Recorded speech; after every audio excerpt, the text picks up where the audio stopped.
Hello students, कैसे हैं आप लोग। उम्मीद करता हूं कि स्वस्थ होंगे। आइए क्लास 11th में चैप्टर 3 चल रहा है सरल रेखा में गति। आज का टॉपिक है आपेक्षिक वेग, इंग्लिश में कहते हैं रिलेटिव वेलोसिटी। क्या है आपेक्षिक वेग, रिलेटिव वेलोसिटी समझने का प्रयास करिएगा। रिलेटिव वेलोसिटी किसी वस्तु A का वह आभासी वेग जो B से प्रेक्षित किया जाए क्या कहलाता है, वस्तु A का B के सापेक्ष आपेक्षिक वेग कहलाता है। कहने का मतलब ये उदाहरण से समझिएगा। जैसे मान लीजिए कि दो गाड़ी है, दो ट्रेन है आमने सामने, अगर एक पैरेलल चल रही है तो एक ट्रेन में अगर आप बैठे हो, एक ट्रेन में कोई और व्यक्ति आपके सामने दिख रहा हो दूसरी ट्रेन में, तो आप अगर बैठे हैं और दूसरी ट्रेन अगर चल रही है तो ऐसा आपकी ट्रेन अगर चल रही है, दूसरी ट्रेन रुकी हुई है, तो ऐसा आभास होता है कि दूसरी ट्रेन ही चल रही है। ठीक है, तो आप क्या ऑब्जर्व कर रहे हैं कि आप जिस ट्रेन में बैठे हैं आप अपने सापेक्ष दूसरे की गति को देख रहे हैं। ठीक है, तो उसी को कहते हैं क्या, आपेक्षिक वेग। ठीक है, आपेक्षिक वेग उसी को बोला जाता है। तो वही चीज दिखाया है कि वस्तु A का वह आभासी वेग जो B से प्रेक्षित किया जाए, यानी कि A का आभासी वेग वास्तविक नहीं होता है, आभास किया जाता है कि वो चल रहा है, बल्कि वास्तव में वो नहीं चल रहा है, आपकी ट्रेन चल रही है। ठीक है, तो उसको बोलते हैं क्या, आभासी। ठीक है, तो आभासी वेग ही होता है जो B से प्रेक्षित किया जाता है, तो उसको हम क्या बोलते हैं, आपेक्षिक वेग बोलते हैं। ठीक है, अब यहाँ पर मान लेते हैं कि दो वस्तु A व B हैं जो x अक्ष के अनुदिशी चल रही है। हमने अभी कहा कि दो ट्रेनें एक दूसरे के पैरेलल चल रही हैं। एक दूसरे के पैरेलल चलने का मतलब कि एक ही अक्ष के अनुदिश चल रही हैं। तो x अक्ष के अनुदिश क्या हो रही है, एक समान वेग v है और v से क्या हो रही है, गतिमान है, ऐसा मान लिया गया। t बराबर 0 समय पर वस्तु की स्थिति देखा जा रहा है, यानी कि A की स्थिति और B की स्थिति क्या है। तो t बराबर 0 समय पर वस्तु जहां है वहीं रहेगी। तो स्थितियां क्रमशः मान ली गई xa 0 व xb 0, ये स्थिति मान ली गई। ऐसा क्यों माना गया भाई, वस्तु A है और x अक्ष के अनुदिश चल रहा है, तो xa नोटेशन लिया गया, और t बराबर 0 समय पर चल रही है तो 0 ले लिया गया। तो ये स्थिति हो गई। तो क्षण t पर स्थिति क्या होगी। ठीक है, t समय बाद की स्थिति पूछ रहा है कि क्या होगी। तो अब जो है यहां से क्या करना है, आपको निकालना है x a, और अब किस पे, 0 पे नहीं बल्कि t पे कितना होगा। तो x a 0 और प्लस t समय बाद कितनी दूरी तय कर लेगा। तो वेग आपने va मान रखा है, तो दूरी बराबर होता है 4 गुणे समय या वेग गुणे समय। तो वेग va है और समय कितना आपने लिया, t। ठीक है, अब दूसरी की स्थिति आप ऐसे ही लिखिए, t पर xb t पर। तो देखिए ये इनिशियल है पोजीशन इसका, तो xb 0 और प्लस, अब t बराबर 0 t समय पर कितना चलेगा भाई, तो आपने मान रखा है vb चलेगा, vb वेग उसका कितना होगा, vb होगा। तो vb और इंटू समय t ही है। इसको मान लेते हैं समीकरण नंबर 1, इसको मान लेते हैं समीकरण नंबर 2। अब क्या करिए भाई, आप इसमें से इसको सब्ट्रैक्ट कर दिए, घटा दीजिए, तो इसकी जो है स्थिति क्या होगी, निकल के आ जाएगी। तो t समय पर वस्तु A तथा B के बीच आपेक्षिक विस्थापन कितना होगा। t समय पर, t क्षण पर या क्षण t पर वस्तु का आपेक्षिक विस्थापन, आपेक्षिक विस्थापन कितना हो जाएगा, आपेक्षिक विस्थापन कितना होगा भाई। तो देखिए यही ना उसका विस्थापन, आपेक्षिक विस्थापन का मतलब इसमें से इसको घटा दीजिए, लास्ट वाले में से पहले वाले को घटा दीजिए, यानी कि आपको क्या करना है, समीकरण 2 -1 करना है। ठीक है, तो यानी कि ये आ जाएगा xbt minus xa t is equal to, जरा देखिए तो मान रख के xa 0 और प्लस va t, और उसके बाद से ये जो है माइनस, आप देखिए यहाँ पे xb 0 और प्लस vb t। ठीक है, इसको सॉल्व करेंगे अगर, तो xa 0 और इसको एक साथ रखिए xb 0 और माइनस, अब देखिए ये प्लस के साथ है और ये माइनस के साथ आएगा। ठीक है, तो अगर यहाँ पे आप जो है प्लस ले लेते हैं तो आप क्या लिखेंगे, va t और माइनस क्या लिखेंगे, vb t। तो ये जो है आपका ये निकल के आ रहा है। आप t को भी अगर कॉमन ले लेते हैं यहां से, तो फिर एक लाइन और बढ़ा लीजिए, ये 0 और माइनस xb 0 और प्लस यहाँ पे t कॉमन ले लीजिए, तो va माइनस क्या हो जाएगा, vb हो जाएगा। ठीक है, तो इस तरह से जो है आप देख सकते हैं, नहीं सॉरी यहाँ पे थोड़ा सा मिस्टेक हो रहा है, यहाँ पर जो है आपका पहले b लिया है आपने, xb लिया है, तो यहाँ पे vb इंटू t होगा, और यहाँ पे क्या आएगा, यहाँ पे थोड़ा सा आप लोग मॉडिफाई कर लेंगे, a होगा। ठीक है, अब यहाँ पर आपका जो है ये भी यहाँ पे एक्स बी होना चाहिए, ठीक है, और यहाँ पर क्या होना चाहिए, एक्स ए होना चाहिए, ठीक है। ये थोड़ा सा आप लोग सुधार लेंगे, ये एक्स बी है, एक्स बी, और ये क्या है आपका एक्स ए है, और यहाँ पर आपका क्या आएगा, एक्स बी आएगा, और ये क्या होगा आपका, ये एक्स ए होगा। तो यहाँ पर भी चेंज होगा आपका एक्स बी, और यहाँ पर क्या आएगा, एक्स ए आएगा, ठीक है, और यहाँ पर भी चेंज होगा आपका एक्स बी और एक्स ए हो जाएगा, ठीक है। थोड़ा सा आप लोग सुधार लेंगे, ठीक है, क्योंकि यहाँ पे स्पष्ट है कि इसकी वैल्यू ही रखनी है, तो इसकी वैल्यू ये है उठा के रख देना है, और इसकी वैल्यू यहाँ रख देनी है, ठीक है। तो इस तरह से जो है ये एक पर्टिकुलर जो है रिजल्ट आया हमारा, और इसको मान लेते हैं समीकरण नंबर 3। इसको मान लीजिए आप समीकरण नंबर 3, ठीक है। अब ये समीकरण क्या कहता है, ये समीकरण ये कहता है कि जब हम वस्तु को ए से देखते हैं तो बी का वेग कितना होगा। तो लिखेंगे समीकरण 3 से स्पष्ट है कि समीकरण 3 से स्पष्ट है कि वस्तु को ए से देखने पर बी का वेग बराबर कितना होगा, वीबी माइनस वीए होगा।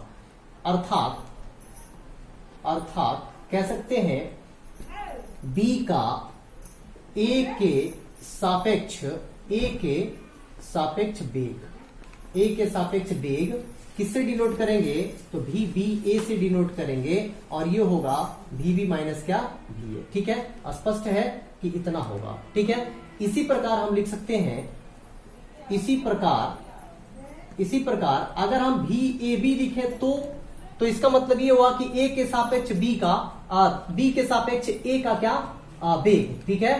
तो अब जो है इसका मतलब हुआ भी ए माइनस क्या, भी बी। यहाँ पे बी ए था तो भी बी पहले आया है माइनस भी ए, तो यहाँ पर भी ए बी हो गया, तो भी ए माइनस क्या हो जाएगा, भी बी। अब देखिए जरा इसको मान लेते हैं समीकरण नंबर 4 और इसको मान लेते हैं समीकरण नंबर 5, ठीक है। समीकरण 4 और 5 को देखिए तो थोड़ा सा इसको मॉडिफाई करिए, तो V A B is equal to, अगर हम लोग ऐसे लिख दें, यानी कि इसमें माइनस से अगर हम क्या कर दें, दोनों तरफ मल्टीप्लाई कर दें, तो माइनस क्या हो जाएगा, भी ए, और प्लस क्या हो जाएगा, भी बी होगा।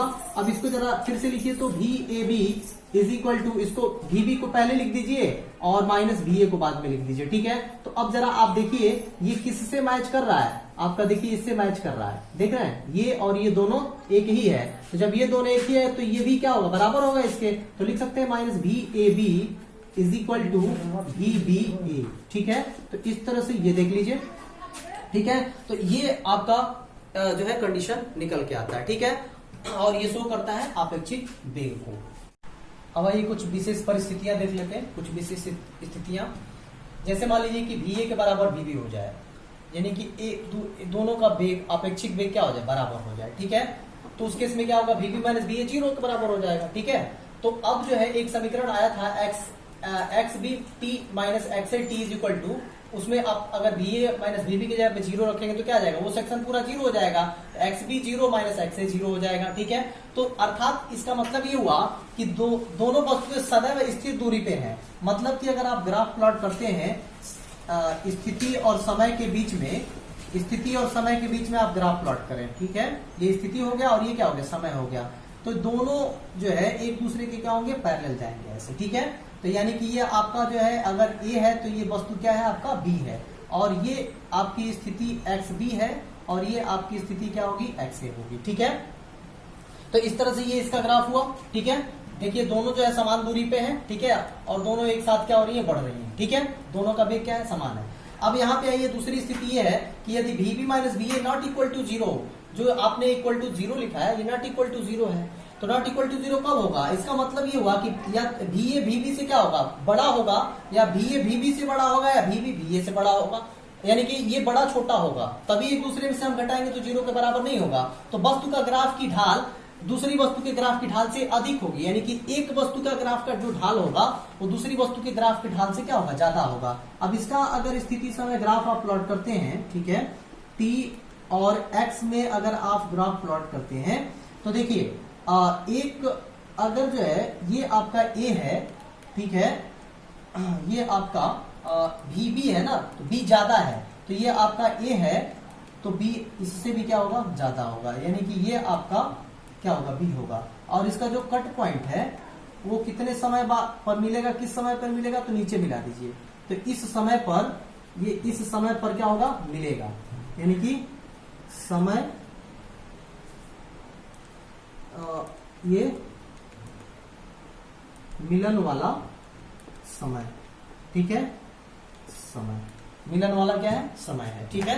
यानी कि इसी समय पर दोनों एक दूसरे को क्या करेंगे, क्रॉस करेंगे, और एक जो है क्रॉसिंग पॉइंट इसका क्या होगा, मिलेगा, ठीक है। मिलने वाला समय या मिलन समय, ठीक है, मिलने वाला समय लिखिए, मिलने वाला समय, ठीक है। तो ये इसके लिए ग्राफ हो गया, ठीक है। ये बड़ा है और ये क्या है, छोटा है, ठीक है, मतलब ये अधिक है और ये क्या है, कम है, ठीक है। तो इस तरह से मिलेगा। अब तीसरा जो है कह रहा है कि दोनों वस्तुएं एक दूसरे के विपरीत दिशा में हो, तब क्या करेंगे आप, दोनों वस्तुएं एक दूसरे के विपरीत दिशा में है तो क्या करेंगे भाई, आप अगर ग्राफ प्लॉट करते हैं, आप अगर ग्राफ प्लॉट करते हैं तो ग्राफ कुछ इस तरह का मिलेगा, आप देख सकते हैं, ठीक है। ये आपका ग्राफ है, ग्राफ आपका कुछ इस तरह से मिलेगा, ध्यान देंगे, ठीक है। यहां पर आपका जो है ये एक्स एक्सिस पे आप समय को दिखा रहे हैं और इस पे विस्थापन को दिखा रहे हैं, ठीक है। तो ग्राफ जो है एक ऐसे मिलेगा आपका, और एक जो है आपका इस तरह से मिलेगा। तो ये आपका ए हो गया और ये आपका क्या हो गया, बी हो गया, ठीक है। ये आपका ए हो गया, ये बी हो गया। अब इसका मिलन समय क्या होगा, मिलने वाला समय यहाँ पे मिलेगा आपका, तो ये आपका क्या हो गया, मिलने का समय, मिलने वाला या मिलने का समय, ठीक है। दोनों एक दूसरे से यहाँ पे क्या हो रहा है, मिल रहे हैं, एक दूसरे के उल्टा है, विपरीत है, ठीक है, एक दूसरे के विपरीत है। एक इधर जा रहा है तो एक कहाँ जा रहा है, इधर जा रहा है, ठीक है। आप यहाँ पे एरो दिखा सकते हैं, ठीक है। ये हो गया इसके लिए, ठीक है। अब एक टॉपिक ये है कि परस्पर झुके हुए दो गतिमान वस्तुओं के आपेक्षिक वेग आप कैसे निकालेंगे, ठीक है। दो परस्पर वस्तुएं अगर एक दूसरे से झुकी हुई हैं तो उनका जो है आपेक्षिक वेग कैसे निकालेंगे। तो आप दो वस्तुएं मान लीजिए कि आपका ए और बी ही है, तो आपेक्षिक वेग आप लिखते हैं ना वी ए बी। तो अब ये अगर आप निकालेंगे तो ये आता है वी ए स्क्वायर, ये आता है V A square plus V B square minus 2 V A V B और कॉस थीटा। ये आप फार्मूला याद रखेंगे, ये जो है न्यूमेरिकल में काम आएगा, ठीक। अब देखिए ये जो है मान लीजिए कि एक वेक्टर ऐसे है और एक वेक्टर ये है, दोनों के बीच में कोण क्या है, थीटा है, ये ए है और ये क्या है, बी है। तो इसके लिए आपेक्षिक वेग, एक का वेग इस दिशा में, एक का वेग इस दिशा में, तो आपेक्षिक वेग का फार्मूला क्या होगा, ये होगा आपका, ठीक है। अब जो दोनों के बीच का कोण अगर आपको निकालना है तो tan theta is equal to आप लिख सकते हैं जो है ये फार्मूला होता है V B sine theta upon V A minus V B cos theta, ठीक है। ये भी फार्मूला आप क्या करेंगे, याद रखेंगे, ठीक है। ये भी इस फार्मूले पे भी आपका न्यूमेरिकल क्या होगा, लगेगा, ठीक है। इसको सबसे अच्छा है कि आप बीटा मान लीजिए, ठीक है, बीटा मान लीजिए। दिशा निकालना हो तो आपको tan beta is equal to V B sine theta upon V A minus V B cos theta होगा, ठीक है। तो इस तरह से जो है मुझे उम्मीद है कि आप लोगों को ये पूरा वीडियो 100% समझ में आया होगा। नेक्स्ट वीडियो में जल्द लेके आऊंगा, तब तक के लिए ढेर सारी शुभकामनाएं, धन्यवाद।